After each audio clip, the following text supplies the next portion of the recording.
아주 오래전에 어떤 한 성도님이 하영조 목사님께 그런 질문을 했습니다. 어떤 믿는 사람이 자살을 하면 천국에 들어가지 못한다고 하는데 어떻게 생각하십니까?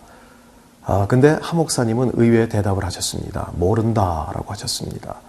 그 사람이 죽음 직전에라도 하나님의 은혜를 구하고 용서를 구했다고 한다면 우리로서는 사실 그 어떻게 될런지 모른다라는 것입니다.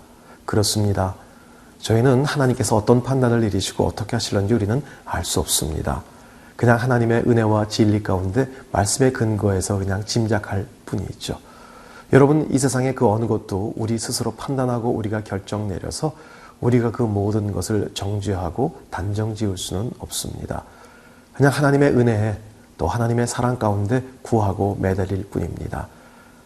오늘 우리 가운데도 부족한 모습이 있지만 여전히 우리를 사랑하시는 그 하나님의 그 크신 사랑, 사실 다 알 수 없습니다.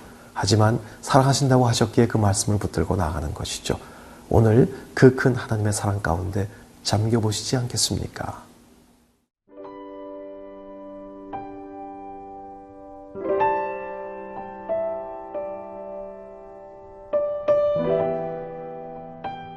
사무엘상 14장 47절에서 52절 말씀입니다. 사울이 이스라엘 왕위에 오른 후에 사방에 있는 모든 대적, 곧 모압과 암몬 자손과 에돔과 소바의 왕들과 블레셋 사람들을 쳤는데 향하는 곳마다 이겼고, 용감하게 아말렉 사람들을 치고 이스라엘을 그 약탈하는 자들의 손에서 건졌더라. 사울의 아들은 요나단과 이스위와 말기수아요.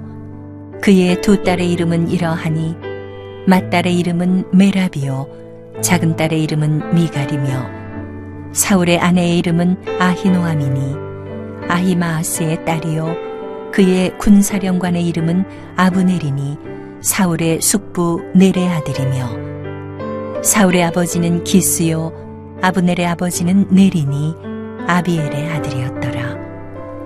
사울이 사는 날 동안에 블레셋 사람과 큰 싸움이 있었으므로 사울이 힘센 사람이나 용감한 사람을 보면 그들을 불러 모았더라. 47절 말씀 같이 보겠습니다. 사울이 이스라엘 왕위에 오른 후에 사방에 있는 모든 대적, 곧 모압과 암몬 자손과 에돔과 소바의 왕들과 블레셋 사람들을 쳤는데 향하는 곳마다 이겼고, 자, 사울은 여러 가지 불순종으로 인해서 하나님께 버림받은 왕이었지만 그렇다고 하나님은 이스라엘 민족 전체를 포기하지 않으셨습니다. 오늘 이 말씀에 의하면 그렇게 부족함이 있는 왕, 하나님께 버림받은 왕임에도 불구하고 가는 곳마다 승리를 거두는 그런 모습을 볼 수 있습니다. 과연 이것을 어떻게 해석해야 할까요? 자, 저희가 어찌 그 하나님의 그 크신 계획과 사랑을 다 알 수 있겠습니까? 하지만 우리가 하나님께서 우리 이스라엘 백성들을 택하신 이유를 보면서 좀 한번 생각해 볼 수 있기를 바랍니다.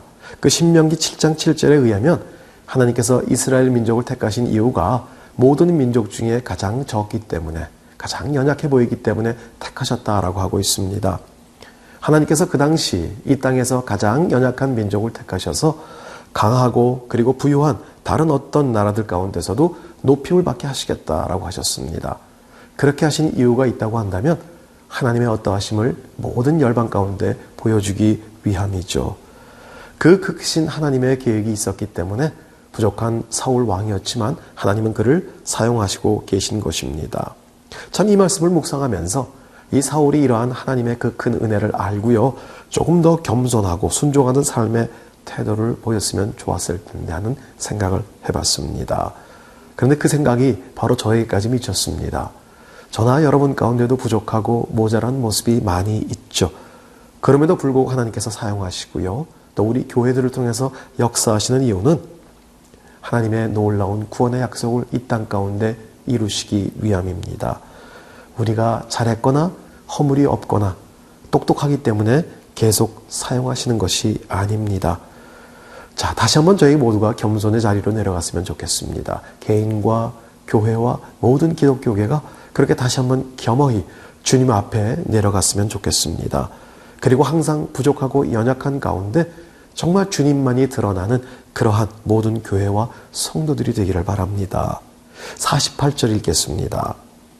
용감하게 아말렉 사람을 치고 이스라엘을 그 약탈하는 자들의 손에서 건졌더라. 물론 사울의 결과를 이미 저희들은 알고 있기 때문에 제가 이런 생각을 할 수 있었겠지만요. 이 말씀을 보면 용감하게 싸울 수 있는 힘을 주신 하나님 앞에서 감사하는 그런 사울의 모습이 보기 어렵습니다. 아마도 가는 곳마다 승리를 주시고 또 약탈자들의 손에서 이스라엘을 구할 때마다 자신의 이름을 부르며 환호하는 그 모든 백성들 앞에서 기고만장한 모습을 보이지 않았을까라는 생각을 합니다. 자, 누군가로부터 칭찬을 받거나 큰 일을 성공적으로 마쳤다면 모든 것을 허락하시고 인도하신 하나님께 먼저 감사의 기도를 드릴 수 있기를 바랍니다. 우리가 조금이라도 무언가 할 수 있다는 것은 하나님께서 허락하신 것입니다. 우리가 늘 쉽게 하는 숨 쉬는 것조차도 하나님께서 허락하시지 아니하시면 우리는 숨을 쉴 수가 없습니다. 자, 그래서 우리는 항상 감사를 통해서 정말 겸손해질 뿐만 아니라 계속해서 하나님을 의지하는 믿음의 사람이 되는 것입니다. 이렇게 전쟁에 승리하고도요, 결국은 버림받은 이 사울 왕을 우리는 항상 기억해야 할 것입니다. 그래서 사도 바울은 뭐라고 했냐면요, 남에게 복음을 전하고 자신 스스로는 버림을 받을까 두려워서 항상 내 몸을 쳐서 복종케 한다라고 했습니다. 하나님은 물론 사랑의 하나님이시지만 또한 공의의 하나님이십니다. 은혜를 베푸시지만 정말 철저한 진리 가운데 거할 줄 알아야 합니다.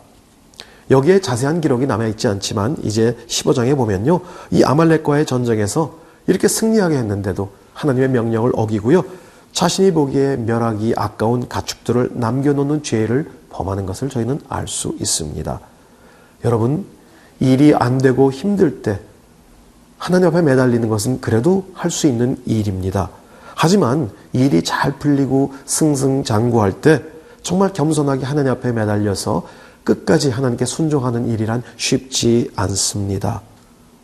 정말 그래서 우리는 작은 것부터 하나라도 하나님께 감사하고 순종하는 삶의 모습을 가져야 할 것입니다. 겸손한, 정말 주 앞에 겸비한 믿음의 사람이 되시기를 바랍니다.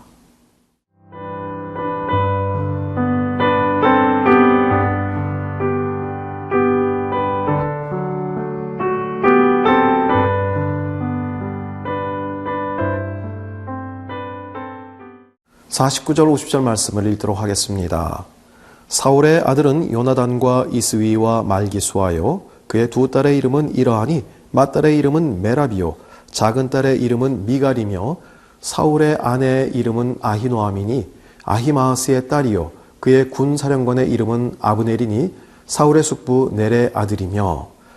사울의 자녀들 가운데 오늘은 3남 2녀가 소개되고 있습니다. 아마도 이 성경의 저자는 요나단과 미갈에 대한 강조를 위해서 자녀 일부를 소개하는 것이 아닌가 생각이 됩니다. 이 두 사람은 이 요나단과 미갈, 앞으로 등장할 다윗과 연결되는 그런 중요한 인물들이기 때문입니다. 자, 오늘 이 말씀 보면서요, 이렇게 아들들이 있음에도 또한 자신의 사촌을 군 사령관으로 세웠음에도 사울의 불순종으로 인해서 왕위가 이 자녀들에게 계승되지 못함을 볼 수 있습니다.